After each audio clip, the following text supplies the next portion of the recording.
Sermon 29, When I was Law of Moses continued. younger and people used to say to me, do you think that we need to keep the law of Moses? I'd always say yes. Because in my mind, when I would say that, I was thinking about 10 Commandments. And I was, of course, Southern Baptist then. That's what my family were when I was growing up. That is, when I was a teenager. Now, when I was real young, we were what we call shouting Baptists. My grandma used to say it's Pentecostal Baptists. You know, that, and we attended Grace Baptist, and we taught remember the Sabbath day to keep it holy, and I always thought Sunday was a Sabbath day. So I was an adult before I actually learned that Sunday wasn't the Sabbath day. But the Sabbath day under the Old Testament law was Saturday. That Sunday was the first day of the week. And not only did I learn that, but I learned also that keeping the law of Moses was a lot more than just keeping the 10 Commandments. The 10 Commandments, as we know them, were the commandments that were written on the tablets of stone that Moses received at the top of the mountain, and they put it in the ark, and it remained there until, I guess, the Babylonians carried the ark away, or the Philistines, one of the two, destroyed it. But many people today, very highly educated religious people, do not have an understanding of the law of Moses. The law of Moses was both a physical as well as a spiritual law, given to guide the nation of Israel and to guide them in their government as well as their worship to God. When we think of keeping the law of Moses according to the Scriptures, we have to think of keeping the entire law. And as we talked about last week, there were 3 major feasts that the Jewish people had to keep every year, in addition to keeping the Sabbath every week. They had to keep the Passover, they had to keep Pentecost, and they had to keep what was called the Feast of Harvest or Ingathering at the time which they would harvest their crops. And in addition to these 3 major feasts and all the details that we laid out in our lesson last week of how they would have to offer a certain type of animal, and they would have to offer a bread offering and also a drink offering with the sacrifices, and it had to meet the requirements that God set down. They were not allowed to substitute or change any of the things in the law. They had to do it exactly as God said it was to be done. Now that was just a portion of how they had to conduct their worship life, if you please, with God, not just every Sabbath day, but 3 times a year they would have to do this. And you may remember that when the children of Israel came into the promised land and the temple was built, that they would make their pilgrimage 3 times a year to go to Jerusalem in order to carry out these feasts that God had commanded them to keep. In addition to all the regulations that surrounded the feast and all the regulations that surrounded the Sabbath day, the weekly worship of God's people, God had other laws, and that's what I want to talk about tonight. Now, I've listed these as 37, but really there's a lot of minor laws contained to carrying out certain of these laws. So really it would be more than that, and then there's more later that will be added even to these. First of all, when we today we foolishly look at the New Testament, and there are many people that say, well, I believe what's written in red. I know you probably heard someone say that, because those are the words of Jesus.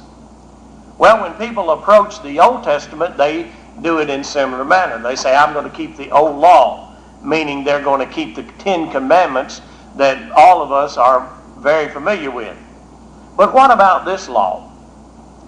In the Old Testament, they were commanded, if you build your altar to offer sacrifice unto God, you have to build it out of natural stones. That is, You have to go out in the field and you have to gather the stones and you have to stack them up in a certain way in order to build that altar.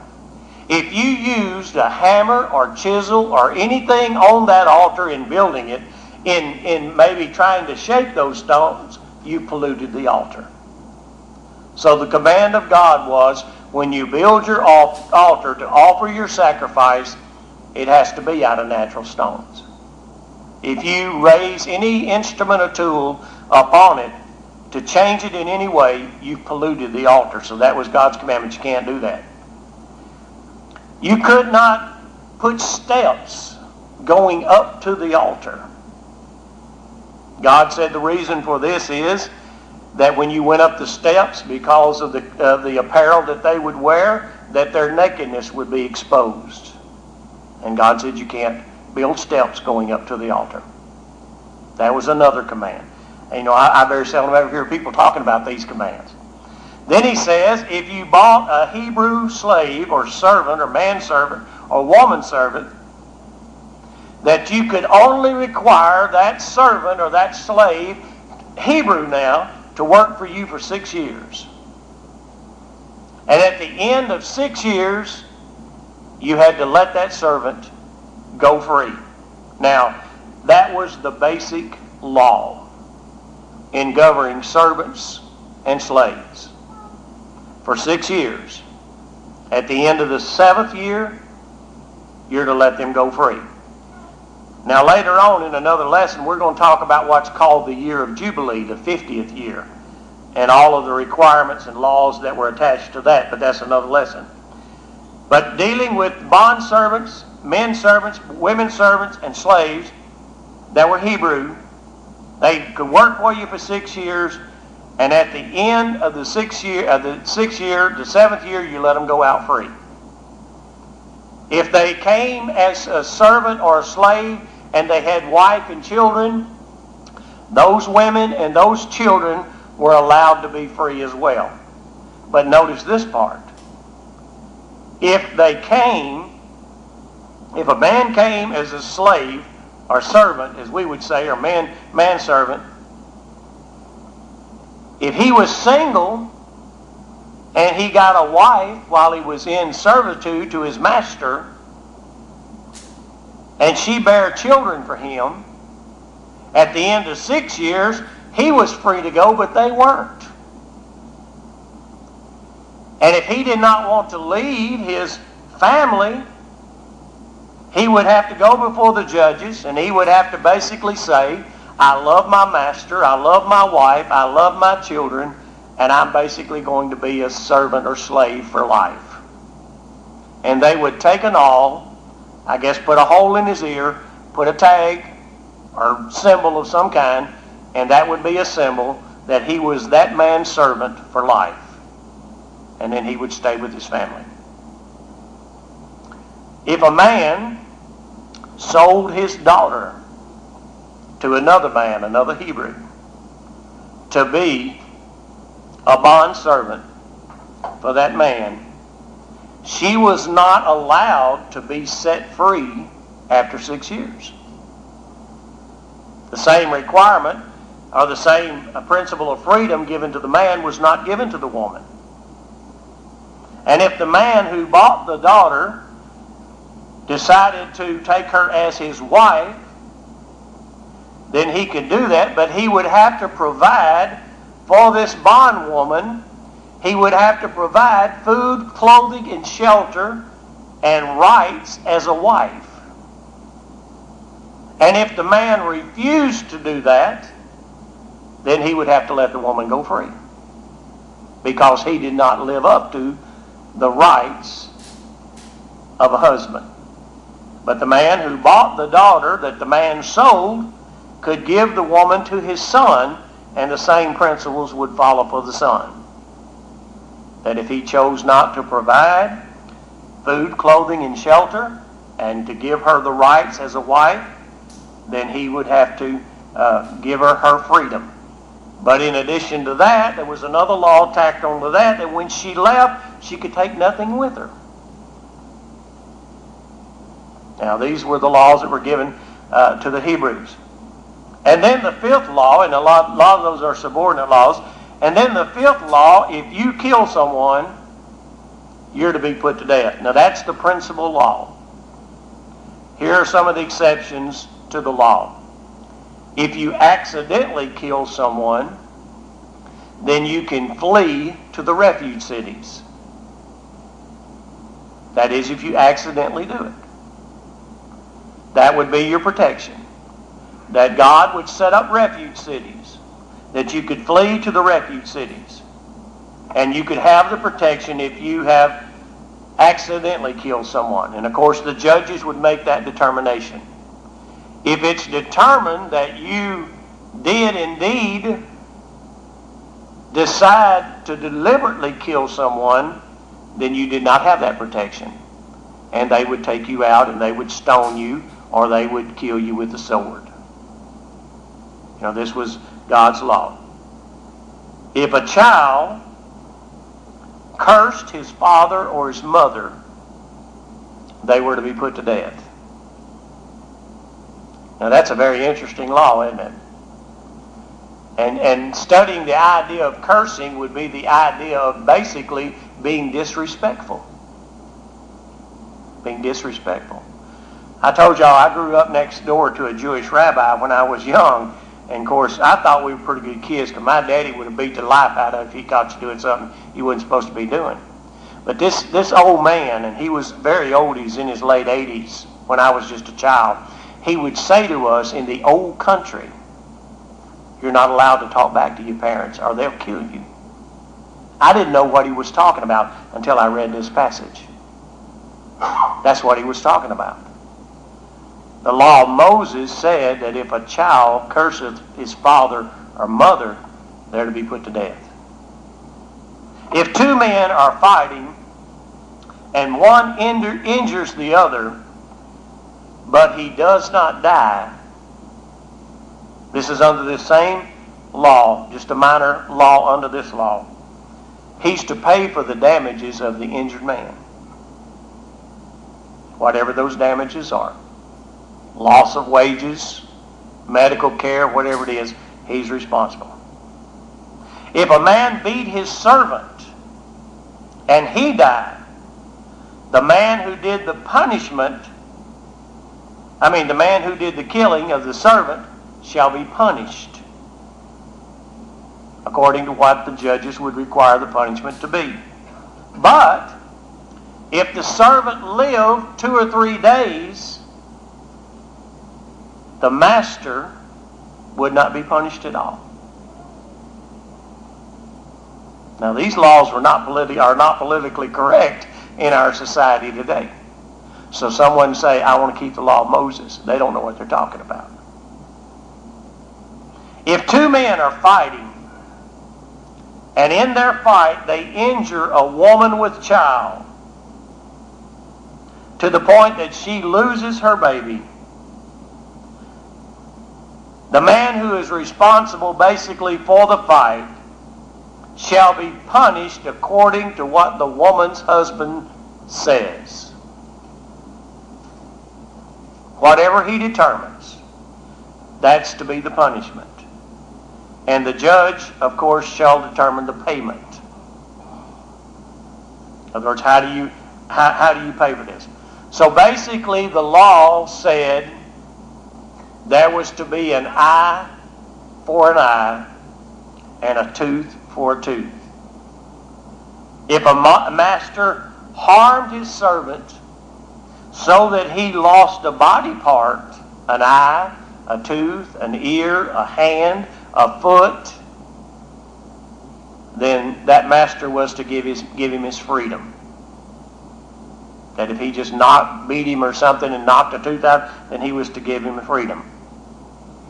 If an animal were to kill a person, that animal was to be put to death and his flesh was not to be eaten. You couldn't eat it if it killed a person. If the animal had been known to be mean and was not, basically we would say, confined, controlled in some way, in the past. That is, it's been known that this ox or this mule or whatever had been known to be mean, and he killed someone, the owner of that animal was to be put to death, because they knew of the temperament of this animal and they did not control it. Or, at the owner's choice, the owner could pay a ransom for his life. That is, he would determine that he would not want, and I'm sure that most people would choose to pay the ransom, rather than be put to death for what your ox did. But if the animal killed a servant, then the owner was to pay 30 pieces of silver and kill the animal. These are some really strange laws, aren't they? But this is the law of Moses. And keep in mind that Moses received these instructions as he would make his trips up and down Mount Sinai. And he would go up the mountain, receive the laws from God, come down and tell the people, and the people would say, we will keep them. We'll do it. We'll do it. If a man dig a pit and he leave it uncovered, an animal fall in the pit, the person that dug the pit, that was responsible, paid for the loss of the animal. That was God's law. If an animal killed or hurt another animal, the owner was to pay, and then they were to sell the animal that was left alive and divide the price, and then divide the dead animal. That is, if one animal kills another. Unless, of course, the animal was known to be mean prior to that, and then the owner was to pay, and he was to give the innocent party the dead animal. It would be like, for instance, if it were an ox that killed another ox, then he would have to give him the whole ox. He would not be entitled to any of it. If a man were to steal or kill an ox and be caught, then he had to restore 5 for 1. That would be his punishment, his payment. If you went out, you stole a man's ox, and you got caught, you gave him 5 in return to make payment. If you stole a man's sheep, you had to give him 4.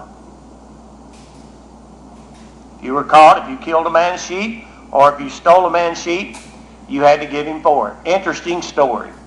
When Nathan the prophet came to David, when David thought that no one knew about what had happened between him and Bathsheba, Nathan came and told that story. David pronounced his own punishment when he said, the man that hath done this, that have taken that sheep, shall restore 4-fold. He was talking about this law. Shall restore 4-fold. David took the life of Uriah. He paid with 4 lives. 4 of his sons. He paid 4-fold. He was talking about this law. If a man if a man killed another that's breaking into his house, then he's innocent. That is, the man who kills a thief that's breaking in. Provided, requirements for the law were this: if he were breaking in at night. If you killed a man breaking in the daytime, then you're responsible and you can be punished according to the determination of the judges. And if he didn't kill him and the thief was caught, the thief himself could be sold to make restitution for his crime. That he could become a slave or a servant to pay for his crime. If an animal is stolen and found alive, then the thief that stole him was to pay double. He was to pay double.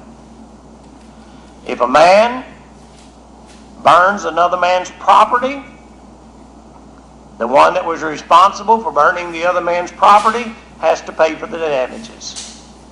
This was the law of Moses. If the property of another is left in one's care, that is, somebody leaves something for you to be responsible for, and if it's stolen and the thief is caught, then the thief has to pay double for that which he's stolen. But if it is stolen and it's not found, then the man who is given the responsibility of caring for it would have to go before the judges, and the judges would determine if the man was guilty or innocent. And of course, they would have to abide by the decision of the judges. And if a person were to borrow something from another person and it's damaged or stolen, then they would be responsible for it and they would have to make restitution. If a man were to lie with a woman and not marry her, or her father not wanting for a son-in-law, then the man had to pay the price of a virgin, the dowry, whatever was determined to be the amount of the dowry. This was part of the law of Moses. All witches were to be put to death. No exceptions. If a woman or a man claimed to be a warlock, it'd be the same principle. Be put to death. All idolaters were to be put to death. You see, the failure of the nation of Israel, they did not keep God's law. They did not keep it. The man that lies with an animal, as with a woman, was to be put to death.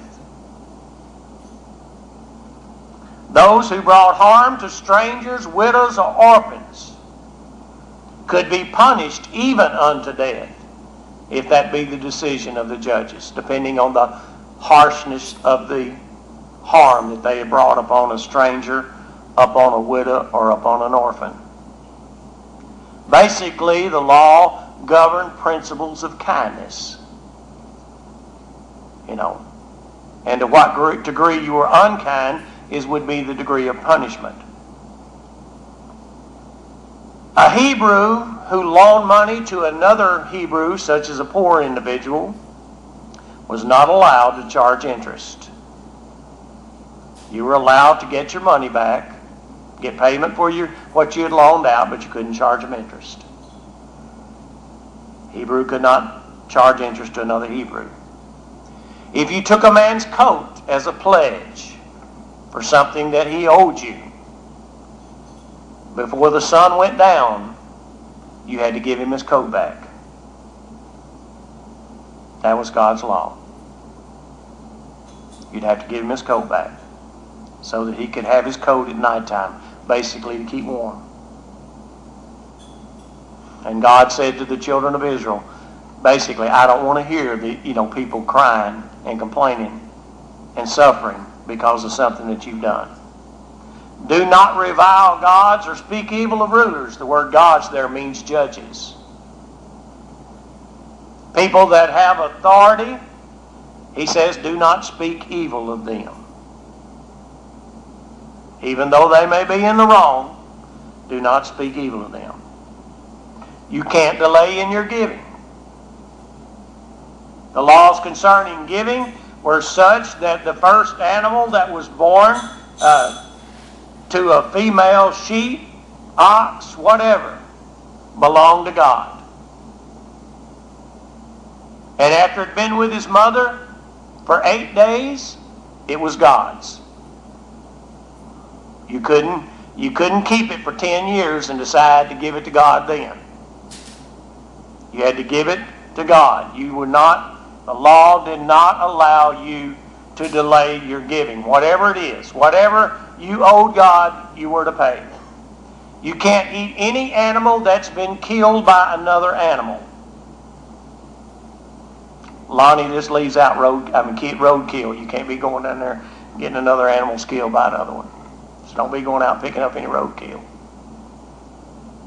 That is, if it's killed by another animal. You can't be a false accuser or assist in false accusations. All of these can be punishable even unto death. Be a lot of folks being put to death, wouldn't they? Carried out all these laws. Do not follow a multitude to do evil or twist judgment. This old idea we have in our society today, well, everybody believes it. It must be right. How many times your kids told you that? Everybody's doing it. The old law said you can't, not to follow a multitude to do evil or to twist judgment. Do not hinder the poor in his cause. You know, that's a good one, isn't it? Do not hinder a man. He's trying. You help him out. Don't hinder him. If you find a stray animal, the law of Moses said you return it. The law that God gave to Moses. That sort of does something to that finders keeper thing, doesn't it? Finders, keepers, losers, weepers. That's what we used to say when we were growing up. If you find something belongs to somebody else, return it. If someone hates you, I find this an interesting law. If someone hates you, don't be mean to their animals. In other words, if your neighbor's mean to you, don't be throwing rocks at his dog. That's what that law covers.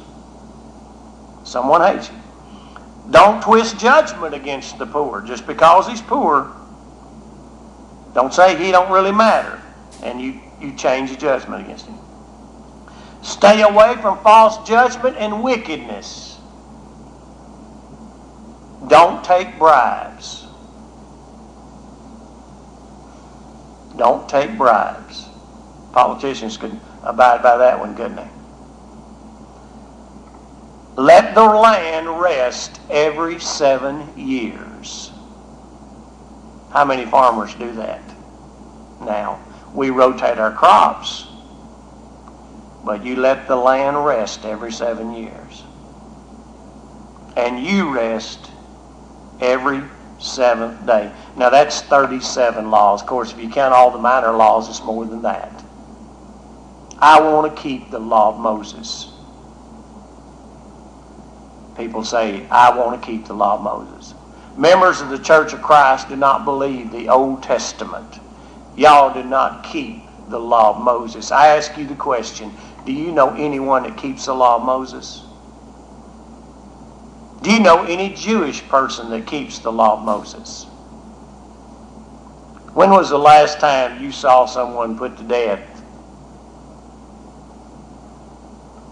You know, because of any of these laws that we've mentioned. You see, keeping the law of Moses was something that the Jewish people, many of them, did not even do. Jesus was the only one that kept it perfectly. The only one. Because it was a very difficult law to keep. God wants his people to rest, and that's the reason he wrote the laws concerning rest.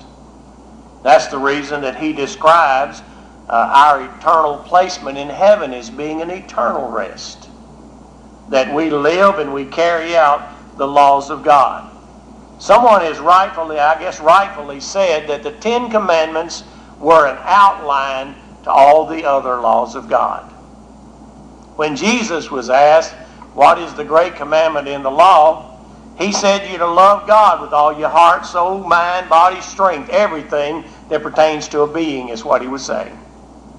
He said the second is likened to it, thou shalt love thy neighbor as thyself. And as you look at all of these laws that we listed tonight, every one of them basically deals with that, doesn't it?